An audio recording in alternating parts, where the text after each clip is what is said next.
Bismillahirrahmanirrahim. Mantap.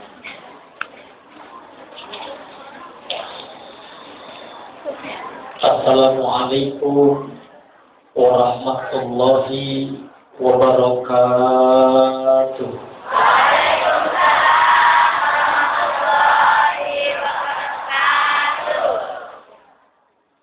Amin.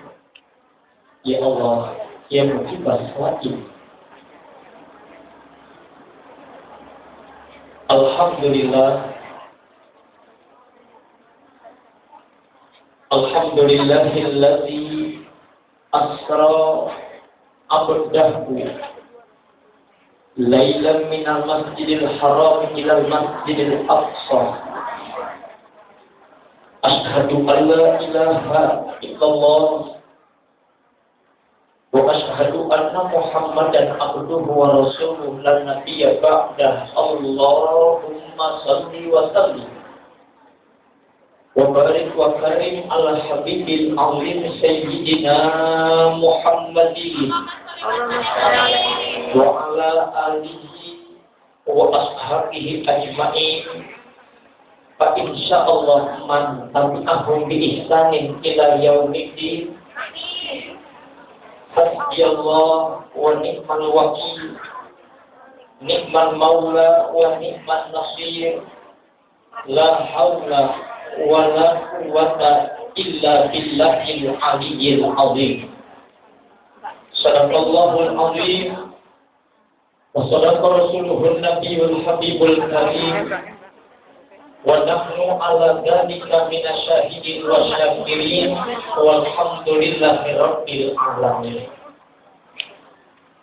Hadratal ahibatil kiram, sahabat-sahabat, rekan-rekan yang saya hormati, akhwati fillah, saudari-saudariku yang saya cintai karena Allah, keluarga besar organisasi Al-Istiqomah yang saya hormati, abangku Bang Abdul Ghaffur, dan seluruh hadirin wal hadirat, jamaah yang mudah-mudahan kesemuanya dirahmati, dicintai dan dibanggakan Allah Subhanahu wa Ta'ala. Tiada pernah lisan yang perlu kecuali kemampuan untuk bertahiyah dan tasyakur, tazakkur dan tadabbur dengan segala kebesaran Allah Rabbul Ghafur. Karena dengan izin jiwanya lah pagi ini Allah himpun, Allah pertemukan, Allah bersamakan kita dalam majlis kemuliaannya, majlis zikir, majlis doa, majlis ilmu, majlis silaturahmi. Betapa bersingkat dan sederhana pertemuan ini, namun penuh arti dan makna di hadapan Allah. Mudah-mudahan kita yang hadir senantiasa berada dalam nur hidayah bimbingan Allah, nur maghfirah ampunan Allah, nur makrifah ilmunya Allah, nur rahmat cinta dan kasih sayang Allah. Kebersamaan kita menghantarkan kita dibersamakan dalam ridho dan hidayahnya Allah Subhanahu wa Ta'ala. Salawat dan salam teriring doa moga tercurah keharibaan baginda Nabi Allah Muhammad sallallahu alaihi wasallam. Ungkapan cinta, salam takzim, terikat tali mahabbah yang paling dalam. Mudah-mudahan Allah aturkan kita menjadi hamba-hambanya yang istiqomah, menjunjung tinggi syariat Allah, berjibaku menghidupkan sunnah dan ajaran Rasulullah. Besar harapan di balik kecintaan kita kepada baginda Rasul tidak hanya di tempat ini Allah bersamakan kita, di tengah keadilan dan mahkamah Allah, kembali dalam mahligai kemuliaan surganya Allah. Allah pertemukan kita dengan baginda Nabi Allah Muhammad sallallahu alaihi wasallam. Assalamualaikum ya Rasulullah. Assalamualaikum ya Nabi Allah. Assalamualaikum ya Habiballah. Ikhwani wa akhwati fillah, saudara-saudariku yang saya cintai karena Allah. Insyaallah tausiah singkat ini sampai zuhur. Kita salat zuhur berjamaah, baru kita laksanakan zikir akbar. Waktu yang singkat ini yuk sama-sama kita gunakan, mudah-mudahan menghantarkan suasana lebih akrab lagi, lebih bahagia lagi. Yang pada akhirnya Allah ikat kita dalam satu ukhuwah iman. Yang pada akhirnya Allah bersamakan kita dalam satu ukhuwah persaudaraan.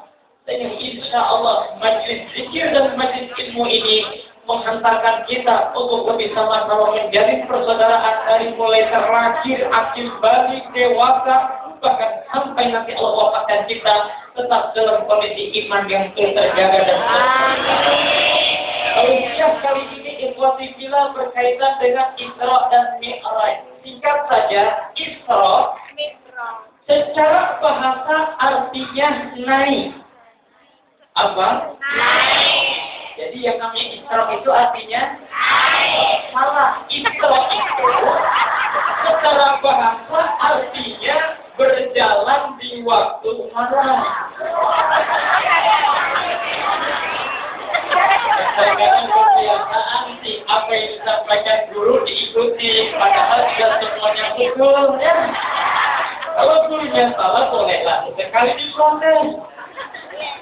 Ya. Kembali, Isra itu artinya berjalan di waktu secara bahasa. Ya. Pokoknya kalau ada orang yang jalan-jalan di waktu malam, itu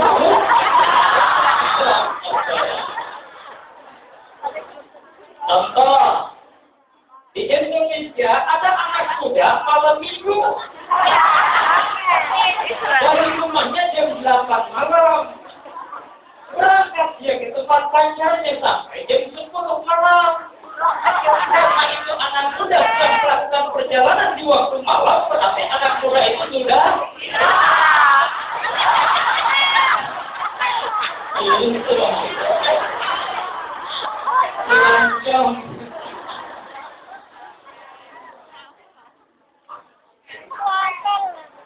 baik, kita tunda Isra. Kemudian Mi'raj. Mi'raj itu terambil dari kata a'raja, yu'riju, i'raja, wa mi'raja. Baru artinya naik.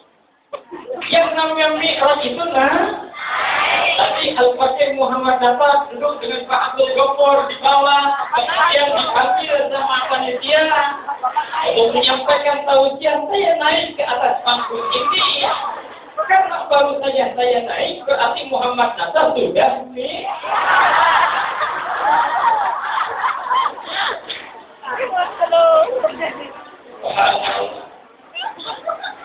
atau di negeri kita di Indonesia ada anak muda melihat pohon mangga tetangga, karena kalau dia satu ketahuan, dia ambilkan, dia naik atas pohon mangga itu. Karena itu anak muda sudah naik, berarti dia sudah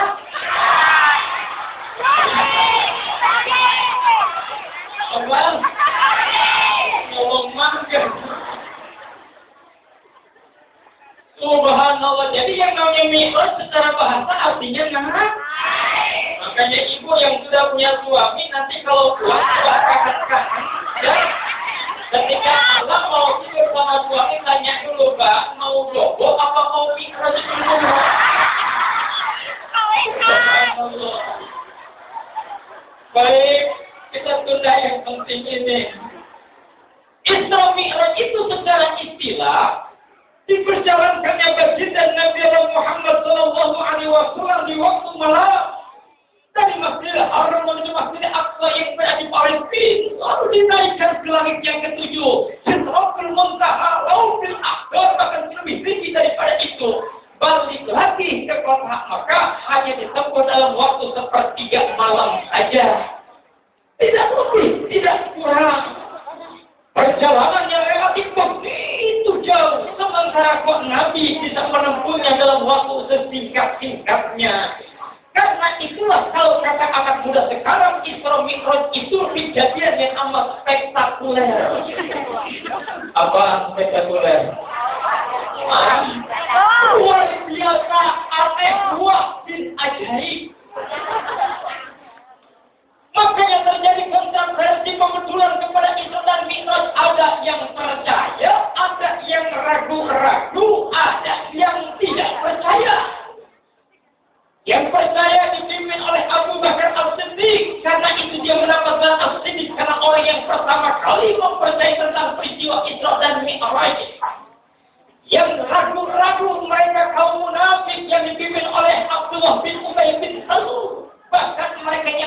komunikasi tentang Isra dan Mi'raj dipimpin oleh Abu Jahal beserta dengan abu-abu yang lainnya termasuk Abu Gosok di dalam. Subhanallah. Tinggal saja, untuk memeriksa tentang kebenaran Isra dan Mi'raj gampang saja. Saya tidak akan lewat dan tidak akan jauh dari konsep sejati Al-Quranul Karim. Yang namanya Isra Mi'raj itu satu kejadian yang patut kita imani dan patut kita percayai.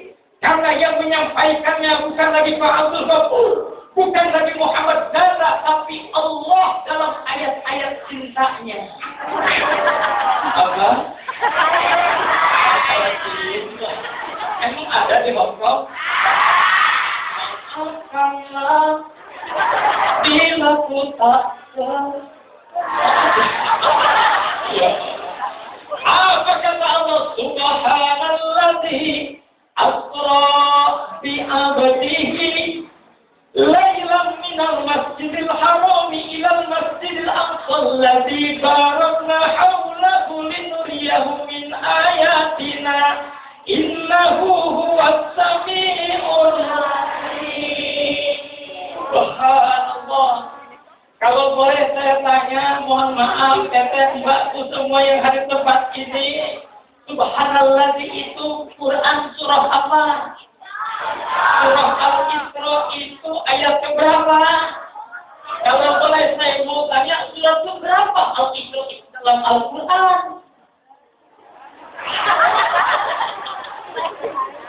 Surah keberapa? Surah keberapa? 15. Gak ada yang tahu. Udah biar beda ustaz sama jamaahnya ya. Kalau tahu nanti jadi ustazah semua. Ya.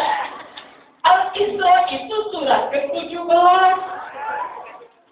Kalau ada surat ke-17 berarti mesti ada dong surat ke-16-nya. Surat ke-16-nya surat apa? Ada yang tahu? Halo? Nggak ada juga. Ya memang kudu beda jamaah dengan ustaznya. Surat ke-16 itu surat An-Nahl. Surat apa? An-Nahl itu artinya semut. An-Nahl baru semut. An-Nahl itu artinya tahu. Seorang mufasir ternama yang bernama Imam Al-Biqai dalam keterangannya, ternyata Al-Quran itu penyusunan suratnya bukan sembarangan kata-kata yang disusun, tapi mengandung makna pengertian yang jauh lebih dalam lagi. Menurut saya yang namanya surat-surat dalam Al-Quran itu surat sebelumnya menjadi pengantar bagi surat setelahnya. Berarti surah An-Nahl yang artinya tawon menjadi pengantar bagi Quran surah Al-Isra yang di dalamnya membahas tentang peristiwa Isra dan Mi'raj. Pertanyaan yang besar, kenapa surah Al-Isra itu mesti dihantarkan dengan Quran surah An-Nahl yang artinya tawon? Yang tahu kamu? Tentang orang yang Allah sampaikan, mohon maaf, Mbak Teteh itu semuanya. Yang namanya Al-Isra itu kejadian yang terjadi pada diri Nabi yang luar biasa. Tapi apa kata Allah? Jangankan kepada seorang Nabi yang mendapatkan Al-Mustafa, Nabi Muhammad SAW. Allah memberikan kelebihan-kelebihan yang luar biasa. Hatta seekor tawon pun Allah bisa memberikan kelebihan-kelebihan yang luar biasa. Makanya ceramah kita siang kali ini judulnya tawon. Kita akan belajar dari yang dengerin juga, yang ngomong juga. Kita kumpul komunitas tawon. Subhanallah. Baik, ikhwati fillah, saudari-saudariku, singkat saja. Yuk, coba kita koreksi yang namanya binatang tawon itu. Binatang yang diabadikan oleh Allah dalam Al-Quran karena memiliki sifat-sifat yang luar biasa. Sampai ilmuwan terkemuka meneliti tentang bagaimana rahasia tawon. Yang namanya tawon itu, mohon maaf saudari-saudariku, hidup dalam satu komunitas yang besar, hidup dalam kebersamaan yang luar biasa. Satu tawon memiliki sifat kompak, subhanallah. Betul? Betul? Dari sekian komunitas tawon yang jumlahnya ribuan ekor itu dipimpin oleh seorang raja yang disebut dengan Raja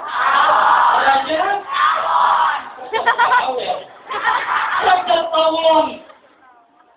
Dipimpin oleh seorang ratu yang disebut Ratu. Masya Allah, kekompakan anak buah tawon semuanya tunduk atas perintah rajanya. Kata raja itu semuanya terbang ke barat, terbang ke barat. Makanya tawon yang ada di Hongkong ini biar kompak semua. Insya Allah kompak kita selamat. Amin. Yang namanya Raja Tawon memberikan instruksi semuanya terbang ke utara. Hebatnya tawon kompaknya. Terkadang kita manusia kok tidak bisa menjaga kekompakan kebersamaan, malu sama tawon. Mohon maaf yang namanya hidup tawon. Itu yang namanya Raja Tawon jaim di tengah-tengah anak buahnya. Dalam sebuah kondisi yang namanya Raja Tawon, walaupun memiliki anak buah yang cantik-cantik, Raja Tawon tidak pernah terpikat dengan kecantikan anak buahnya. Raja Tawon tidak pernah naksir sama anak buahnya. Subhanallah. Beda dengan kita. Ya, pimpinan ganteng, anak buah senang sama pimpinannya. Kadang punya guru cantik, ganteng, senang sama gurunya. Ya Allah, ternyata Raja Tawon tidak pernah melakukan hubungan seksual kecuali dengan ratunya. Itulah hebatnya Tawon. Kemudian mohon maaf, yang namanya tawon sesekali tidak pernah makan kecuali yang dimakan oleh tawon yang baik-baik, yang sehat-sehat, yang bagus-bagus. Betul? Apa makanan tawon? Marah.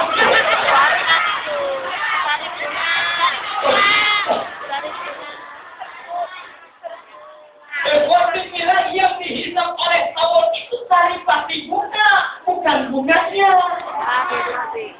Kemudian logika bunga yang dihisap sari patinya oleh tawon? Tidak, karena akan membantu proses pembuahan untuk bunga itu sendiri. Betul? Lalu logika tawon yang menghisap sari pati bunga itu? Tidak, karena tawon akan melahirkan sesuatu yang bermanfaat untuk kesehatan manusia yang namanya madu. Siapa yang di antara kita tidak senang dengan madu kecuali wanita yang tak suka di madu?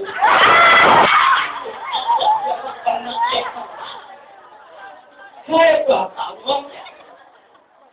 Tahu rumah tawon, tahu? Tahu rumah tawon? Kayak apa? Sarang tawon itu berbentuk oval kalau dia berat di dalamnya bolong-bolong. Bentuknya persegi 5, luar biasa aneh bin ajaib. Ternyata itu lubang tawon antara sisi yang satu dengan yang lainnya sama-sama panjang. Padahal tawon bangun rumahnya nggak pakai meteran. Padahal tawon bangun rumahnya nggak pakai arsitek. Artinya tawon memiliki insting rahmat yang luar biasa. Dia betul-betul bisa menganalisa sesuatu yang terpisah dalam hidup ini. Maka ini pun tarifiah untuk kita, saudara-saudari itu. Yuk ciptakan kebersamaan, makan yang sehat, jaga nilai ukhuwah, istiqamah tanamkan sehingga kita punya peduli yang bersama di antara kita semuanya. Insya. Maka karena itulah mohon maaf kalau pada binatang tawon saja Allah sudah memberikan kelebihan yang luar biasa, apalagi kepada baginda Nabi Allah Muhammad Sallallahu Alaihi. Dan bukan hanya seperti itu dan dimialkan, lebih daripada itu pun Allah berkehendak atas dirinya. Amin ya Rabbal. Makanya yuk sama-sama kita imani tentang peristiwa Isra dan Mi'raj ini. Insya ternyata yang kali ini tarbiyah yang paling berharga disampaikan oleh seorang makhluk Allah yang kecil yang namanya tawon. Mudah-mudahan sikap dan kepedulian Allah bisa merekam dalam diri kita yang pada akhirnya kita pun akan menjadi manusia yang punya watak seperti awal memberikan manfaat yang lain kepada yang lainnya. Amin ya Rabbal. Lalu ngapain itu Nabi di-mi'rajkan, diisrakan jauh-jauh, subhanallah. Saudari-saudariku yang saya cintai karena Allah, perjalanan Isra dan Mi'raj Nabi bukan karena nafsu, bukan karena egois yang dimiliki oleh baginda Nabi. Ternyata perjalanan Isra dan Mi'rajnya baginda Rasulullah SAW hanya untuk kita umat-umatnya, saudara-saudaraku. Buktinya mana? Mohon maaf, baginda Rasulullah SAW melakukan Mi'raj perjalanan yang tertinggi.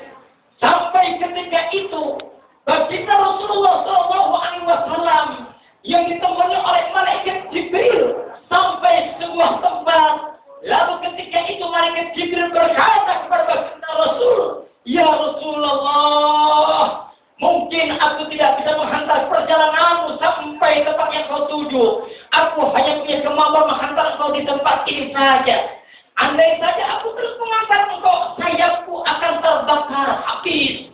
Oleh karena itu silakan kau lanjutkan perjalananmu sendiri." Kemudian Nabi naik ketika itu berjumpa dengan Allah Subhanahu wa Ta'ala. Masuk surga itu indah, tapi jauh lebih indah saat kita melakukan pertemuan dengan Allah Subhanahu wa Ta'ala. Begitu indahnya rasa baginda Rasul berjumpa dengan Allah. Tapi apa yang dilakukan oleh Nabi ketika itu? Subhanallah. Nabi tidak egois. Walaupun di tengah asiknya baginda Rasul berjumpa dengan Allah, Nabi balik lagi ke bumi ini. Nabi balik lagi ke Mekah menyampaikan risalah yang dibawa oleh baginda Rasul dalam peristiwa Isra dan Mi'rajnya, saudara-saudaraku. Mohon maaf, beda dengan kita. Kalau kita menjumpai kenikmatan, biasanya kita rasakan hanya ingin untuk sendiri saja, betul? Kita tidak pernah ingat dengan yang lainnya. Tapi beda dengan Nabi. Nabi sudah tenang, Nabi sudah indah, Nabi sudah bisa berjumpa dengan Allah. Tapi Nabi lagi-lagi mohonkan izin kepada Allah untuk kembali dan menemui kita umat-umat yang ada di bumi ini, saudaraku. Subhanallah. Yang kedua, mana buktinya? Kalau perjalanan Isra dan Mi'raj itu perjalanan untuk kita. Ketika baginda Rasul melakukan Isra dan Mi'raj, dipertunjukkan oleh Allah kebesaran-kebesaran Allah yang meliputi langit, bumi, surga, neraka, yang lainnya, hatta atasnya Allah. Sampai-sampai tidak pernah ada lisan yang diucap oleh baginda Rasul. Begitu indahnya, begitu hebatnya. Itu hanya ungkapan doa apa kata baginda Nabi? At-tahiyatul mubarakatul shalawatul thayyibatul lillah. At-tahiyatul, salam biasa penghargaan, mubarakatun dan keberkahan, shalawatun dan keselawatan. At-tahiyatul mubarakatus shalawatul thayyibatul lillah, hanya tertuju kepada Allah Subhanahu wa Ta'ala. Tabarakallah. Pujian baginda Rasulullah sallallahu alaihi wasallam dijawab ketika itu oleh Allah Subhanahu wa Ta'ala. Assalamu alayka ayyuhan nabiyyu wa rahmatullahi wa barakatuh. Assalamu alayka ayyuhan nabiyyu. Salam sejahtera untuk wahai baginda Rasulullah sallallahu alaihi wasallam, wahai Nabi. Assalamu alayka ayyuhan nabiyyu wa rahmatullahi wa barakatuh. Rahmat cinta dan kasih sayang Allah keberkahan hanya tertuju kepada engkau. Subhanallah. Tapi luar biasa indahnya baginda Rasul. Apakah beliau bangga dengan pujian yang Allah sampaikan hanya untuk dirinya? Ternyata Nabi tidak ingin dipuji sendirinya. Nabi tidak ingin dipuji hanya untuk dirinya. Tapi lagi-lagi salam kita pun disampaikan oleh baginda Rasul kepada Allah. Tolong yang kau puji ya Allah, jangan hanya Abu Muhammad bin Abdullah, tapi umat-umatmu yang ada di bumi juga dipuji dong. Maka ketika itu kata Nabi, Assalamu alaina wa ala ibadihis salihin. Kalau tidak untuk dan kami semuanya wa ala ibadihis salihin, dan hamba-hambamu yang soleh-soleh. Subhanallah. Betapa hebatnya Nabi mikirin kita. Terkagum-kagum para malaikat yang membawa arsy Allah ketika itu. sampai tidak pernah ada sebuah kebersamaan yang dilakukan oleh para malaikat kecuali ketika itu malaikat bersaksi asyhadu alla ilaha illallah wa asyhadu anna Muhammadar Rasulullah. Aku bersaksi sungguh tidak pernah ada ilah di balik ilah yang ada kecuali Engkau ya Allah. Dan aku bersaksi bahwa baginda Nabi Allah Muhammad Sallallahu Alaihi Wasallam adalah utusan Allah. Maka bahagia saudara-saudaraku kalau hari ini kita melaksanakan peringatan Isra dan Mi'raj karena Nabi Isra dan Mi'raj bukan hanya untuk dirinya, tapi untuk kita juga umat-umatnya. Amin ya Rabbal. Amin ya Rabbal. Perjalanan Isra dan Mi'raj itu ternyata perjalanan spiritual rohani baginda Rasulullah Sallallahu Alaihi Wasallam untuk mendatangkan ketenangan batin sebagai farhan bagi baginda Rasul. Oleh karena itu tidak pernah ada kunci keberhasilan. Ingin ditenangkan batin kita, ingin dibahagiakan oleh Allah Subhanahu wa taala dalam hidup ini, seperti halnya Nabi pun melakukan mi'raj, lalu yang dibawa oleh baginda Rasulullah salat yang 5 waktu. Karena itulah as-salatu mi'rajul mu'minin. Salat itu mi'rajnya orang-orang yang beriman. Jaga, pelihara, pemberi yang dibawa oleh baginda Rasulullah dan mi'raj ini yang namanya salat. Yang namanya salat. Insyaallah saya berhusnudzon kepada akhwat Ibrahim hari tempatnya salatnya dijaga. Amin ya Rabbal. Amin ya Rabbal. Ternyata mohon maaf saudara-saudaraku, yang namanya salat itu alat komunikasi kita dengan Allah, alat ngobrol kita dengan Allah, alat dialog kita dengan Allah. Allah saat dimana kita menghadirkan Allah saat itu, maka pantaslah yang namanya sholat kata ulama aqwalun wa af'alun muftatahatun bitakbir wa muftatamatun bitaslim. Rangkaian perbuatan, sikap dan ucapan yang diawali dengan takbir, diakhiri dengan salam, semuanya dalam rangka menghadirkan Allah Subhanahu wa taala. Pertama, sholat kita awal dengan takbir, siapa yang kita panggil? Allah. Allahu Akbar. Sudah kita menghadirkan Allah dalam takbir sholat kita? Sudah bisa? Belum? Kalau memang takbir tidak bisa mewakili hadirnya Allah, lanjutkan dengan bacaan yang kedua, doa iftitah. Siapa yang kita panggil? Allah. Allahu Akbar kabira. Sudah bisa mewakili hadirnya Allah dalam iftitah kita? Tapi benar juga. Lanjutkan dengan doa selanjutnya, Al-Fatihah. Siapa yang kita panggil? Allah. Alhamdulillahi Rabbil Alamin Ar-Rahmanir Rahim. Subhanallah. Alhamdulillah Rabbil Alamin Ar-Rahman Ar-Rahim. Sebab penegasan dari Allah, hadirkan dong Allah dalam sholat kita, hadirkan dong Allah dalam sholat kita. Maka pantas bagi mereka hamba Allah yang punya kemampuan menjaga sholat dengan sebaik-baiknya, khusus bisa konsentrasi menghadapkan Allah. Apa janji Allah? Qad aflahal mu'minuna alladziina hum fi shalatihim khashi'un. Sungguh teramat bahagia, sungguh teramat beruntung orang-orang mukmin yang dalam melakukan sholat yang penuh dengan kekhusyuan. Oh, berarti yang namanya sholat bukan hanya semata menggugurkan kewajiban, tapi tanamkan kekhusyuan, konsentrasi, hadirkan Allah dalam sholat kita. Maka sholat yang baik itulah yang disebut inna sholat tanam ha'amil fahsya'i wal munkar. Sholat bisa mencegah perbuatan keji dan munkar. Ustaz maaf, saya sholat mah sholat, tapi yang namanya sama-sama suka aja iri. Sholat mah sholat, tapi yang namanya teman mah suka saja beduk. Sholat mah sholat, terkadang mohon maaf, sama tetangga nggak pernah akur, sama suami kesal terus. Berarti ada apa dengan sholat kita? Betul? Betul? Allah, jawaban aja. Banyak orang yang melakukan sholat, tapi segelintir orang yang bisa khusyuk dalam sholatnya. Kenapa? Memang bukan perurusan yang mudah. Istahwada alaihimu syaitan fa'antahumu zikrallah. Setan akan datang terus kepada kita sampai kita lupa kepada Allah. Ketika kita sebelum masuk sholat, mohon maaf, Kita nyari kunci susah banget sampai ketemu. Ketika sudah masuk sholat takbir, kita ucapkan dengan pasang tangan, kita angkat begitu rapatnya. Kemudian kita sedang kita baca Fatihah. Alhamdulillahirabbil alamin. Saya kalau dibikin kunci di dalam laci.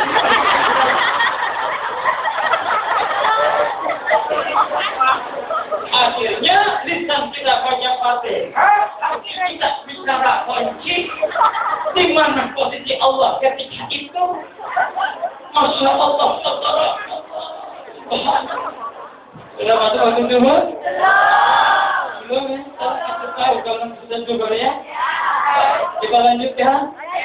Kita lanjutkan? Sampai di mana tadi?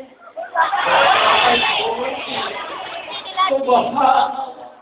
Makanya mohon maaf, ikhwati fillah rahimakumullah, kita bingung. Kalau ada orang yang memberikan fatwa yang luar biasa, kita sholat pakai bahasa Arab aja sampai saat ini sholat kita masih belum khusyuk, betul? Apalagi mohon maaf di negeri kita ada yang berpendapat sholat itu boleh pakai bahasa Indonesia. Ini apa? Masya Allah, benar-benar tengok. Kalau sholat boleh terjemahkan pakai bahasa Indonesia kan repot. Imam baca Bismillahirrahmanirrahim. Alhamdulillahi Rabbil Alamin. Segala puji bagi Allah Tuhan kita sekalian. Masuk bacaan surah yang dibaca surah Qul-Hu. Tahu surah Qul-Hu? Surah Al-Ikhlas tahu? Qul huwallahu ahad. Apa artinya? Katakan Allah itu satu. Kenapa sama Roma Irama? Kenal nggak? Ada yang ceknya itu kan? Kata imam daripada susah-susah terjemahkan begitu langsung aja. Boleh terjemahkan, hanya imam langsung nyebut katakan Tuhan itu satu. Artinya kan? Lam yalid. Tuhan tidak beranak dan tak diperanakan. Ya Allah. Akhirnya makmum di belakang jawab bareng-bareng. La ilaha illallah. Tiada Tuhan selain Allah. Tiada Tuhan selain Allah. Nenek-nenek dibodohkan ikut juga. Oleh-oleh.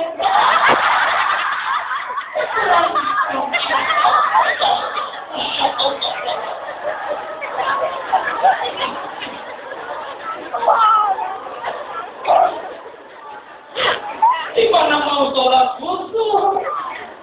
Kita yang pakai bahasa Arab aja belum pernah khusyuk sholat kita. Ini kok aneh bin ajaib sholat kita dimakan pakai bahasa Indonesia. Sholat itu Masya Allah. Bagaimana caranya supaya mendatangkan kehusuan sholat kita, ketertiban sholat kita? Ternyata tidak pernah ada solusi kecuali ayo dong kita belajar bagaimana ilmunya sholat. Nanti insya Allah ada Pak Abdul Ghafur yang akan membimbing kita dalam tarbiyah ini ya. Satu aja pesan Ustaz hari ini, jaga sholat dengan sebaik-baiknya. Kudu pakai ilmunya, kudu ngaji. Sholat sudah pakai ilmunya, hakul yakin wa yakin berantakan saudara-saudara. Boleh sedikit cerita, boleh? Itu ketika saya di pesantren, saya diceritakan sama kiai saya, ada seorang preman. Kenal preman? Apaan preman? Preman apa?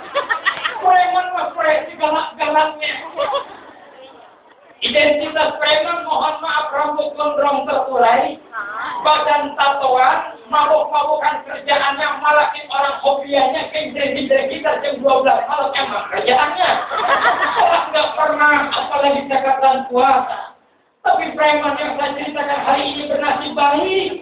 Dia bisa mempersunting seorang gadis keluar dari pesantren ilmu agama yang cukup mumpuni. Subhanallah. Akhirnya datang malam pengantin baru. Ini suami yang preman ngomong sama istrinya, Dek. Sekarang walaupun abang preman kelas berat, abang sudah sah mempersunting sebagai engkau istriku. Kira-kira adakah permohonan permintaan dari aku, wahai istriku? Istrinya bilang begini, Bang. Betapapun engkau preman, saya seorang santri sungguh Saya tidak pernah mengharapkan insan mutiara atau tumanidam yang akan memberikan kepada sebagai tanda cinta dan kasih sayang kita. Minta saya satu aja bang, biar abang mau sholat aja. Kira-kira nih sering banyak yang begini nih, kalau mau jadi suami ada yang mau begitu. Kagak. Allah ya Rahman ya. Kalau ada yang model begitu jangan dikubur sebelum mati, Mas.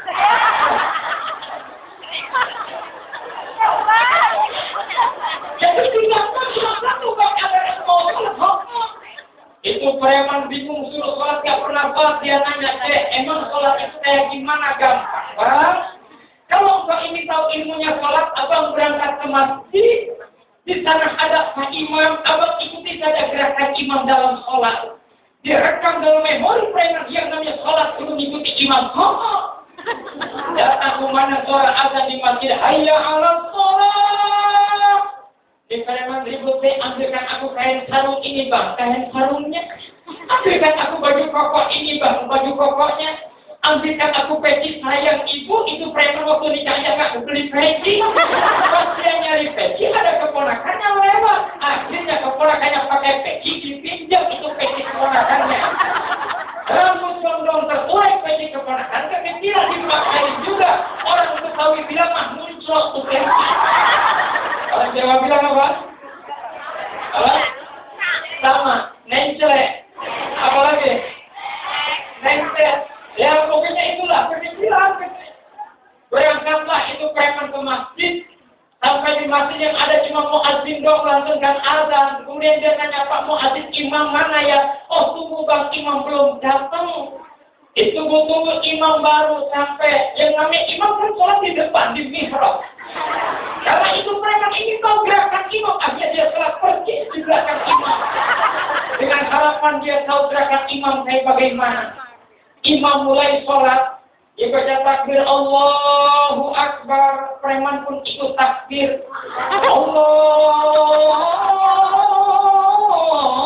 Akbar. Oh, bagusan dia. Masya Allah, tabarakallah. Imam baca Fatihah tinggi jari, preman pun jawab amin tinggi melunti. Imam baca Fatihah rayup rendah, preman pun jawab amin rayup rendah. Imam rukuk dia ikut rukuk, imam iktidal dia iktidal, imam sujud dia sujud, sayang seribu sayang. Ketika mau bangun dari sujud, pecinya kekecilan terjatuh, rambut yang gondrong terurai. Akhirnya imam bangun, rambut preman keinjak imam.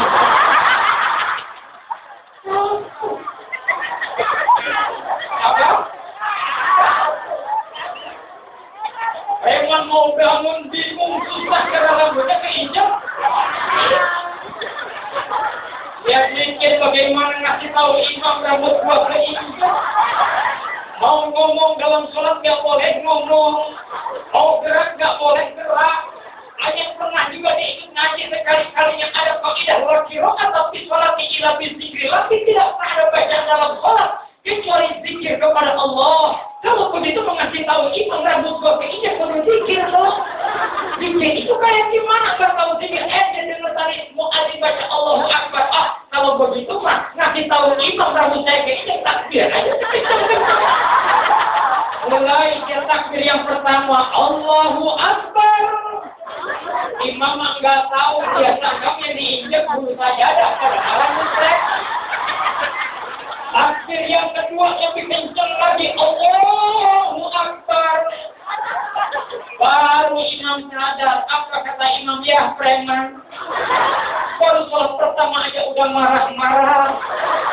Jangan-jangan dia takbir lebih kencang lagi sambil lonjok.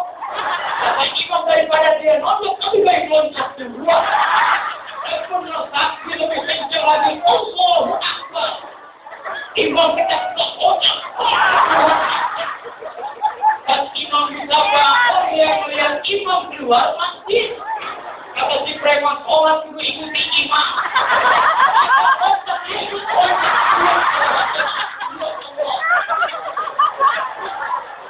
Imam ketakutan lah. Preman pun ikut kejar. Tinggal tahu gara-gara kata tahu ilmunya sholat, mohon maaf. Sholat main kucing-kucingan. Ketika jalan sudah jauh, ni imam ngomong daripada mati konyol, lebih baik gua adepin aja sambil istirahat di bawaan jamur nunggu datangnya preman. Akhirnya preman datang, bukan menjauhkan hendak ikut duduk juga sama. Sambil kecapean preman ngomong, Pak Imam ternyata sholat susah ya pakai lari-lari segala. Ternyata di preman nggak tahu ilmunya toh. Karena itu imam yuk supaya mendatangkan kehusuan ketumaan yang sholat kita, jaga sholat dengan sebaik-baiknya dan tolong pelajari ilmunya dengan sebaik-baiknya. Tak usah bicara pada tata ibadah yang lain, ini fondasi buat kita. Mudah-mudahan baik sholat kita, akan baik juga seluruh amalan-amalan kita. Mohon maaf lahir batin karena memasuki waktu zuhur. Kita pending waktu zuhur berjamaah. Setelah itu baru kita zikir bersama-sama. Ini yang dapat saya sampaikan. Billahi fisabilil haq wal afu minkum. Assalamualaikum warahmatullahi wabarakatuh. Waalaikumsalam warahmatullahi wabarakatuh.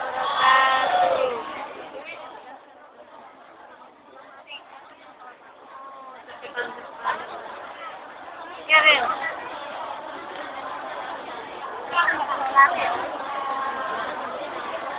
Assalamualaikum warahmatullahi wabarakatuh. Ini mohon perhatiannya ya. Nanti bakal sholat zuhur yang memakai mukena putih, tolong mukenanya jangan dilepas.